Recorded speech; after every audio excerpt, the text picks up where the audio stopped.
Welcome back. It's Wellness Wednesday, and I am the Physician Gardener. If you haven't already, please be sure to like, comment, and subscribe and hit the notification bell so you can be notified anytime I post a video. Today's topic is going to be the ketogenic diet, also known as the keto diet. Now, what is the keto diet?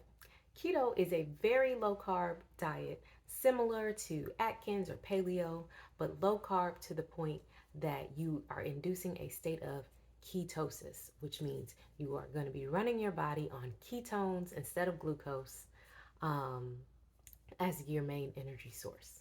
Keto diet is usually 50 to 60% fat, 30 to 35% protein, and 5 to 10% carbohydrates. Fat is twice as calorically dense as protein and carbs, and so the amount of fat you're eating may not look like more than the protein, but calorically, that's where the percentages come in. What are some of the benefits of the keto diet? Weight loss, improvements in your type 2 diabetes, insulin resistance, metabolic syndrome, blood pressure. Some of your cholesterol profile will improve, including your HDL, your triglycerides. You can also see improvement in neurological disorders. The keto diet was actually originally developed to treat epilepsy, and so they have studies showing that it benefits other neurological problems as well. What are some of the drawbacks of the keto diet? The first one people are going to think of is the keto flu.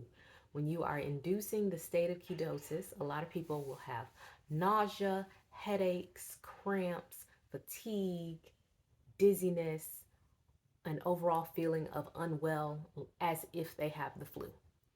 And that may be tough in these COVID times to have those type of symptoms. So just be aware going in that you may experience that.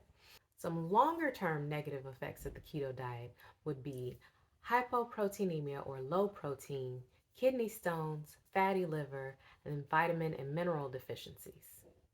Another issue is that there are really no long term studies on using the keto diet. Most of the keto studies have taken place in the last couple of years, and so there aren't really studies for people who have maintained the ketosis the keto diet plan for more than like 3 years.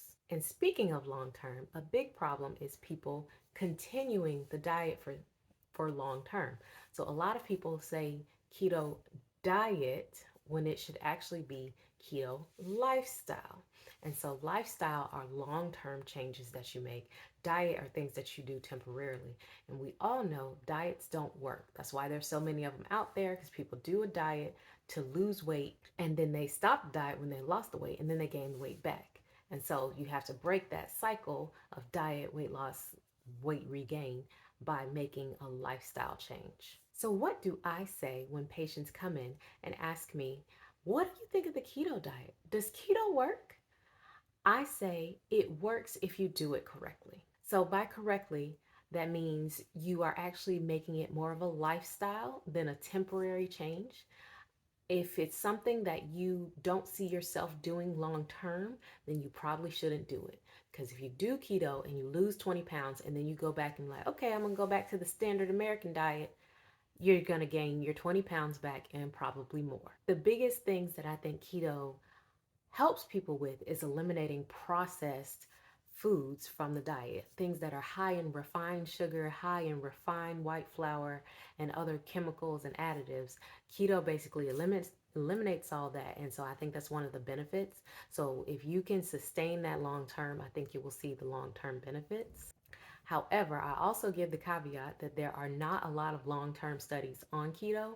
And so, one of the things keto also does is raise your LDL, which has long been thought to be your bad cholesterol.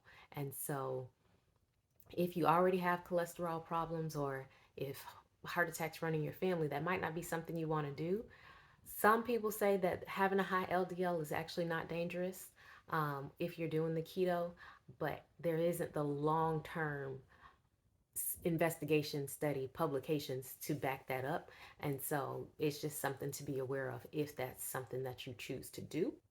I also recommend that patients look into the healthy keto, not unhealthy keto, because the same way you can be an unhealthy vegan, you can do keto in a way that is not actually the best health wise. So, doing keto for your health and not just for the weight is important. And how does one do a healthy keto?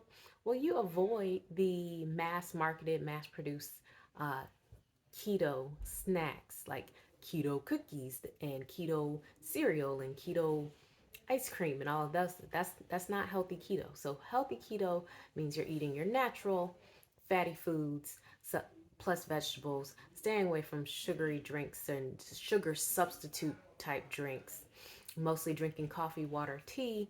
You're eating lots of green vegetables, avocados. You add olive oil to your salads. You do fatty fish or some fatty meats.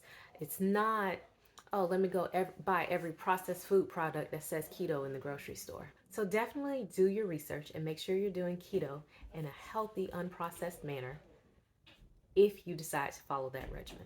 So for my patients, I tell them if it's something you can maintain long term and follow it in a healthy manner, you can give it a try. If you decide to try keto, you need to work with your doctor, let them know so that they can titrate down on your medications as needed if you're on medications, and also monitor your labs to make sure you're not having any adverse effects from the keto. Let me know if you have any questions or comments. And that's it for the topic of keto. I am also going to be reviewing other diets and what their main principles are over the next few weeks. So let me know if there's something you want me to talk about in the comments, and I will put up a video on that. Until then, this is the Physician Gardener signing off.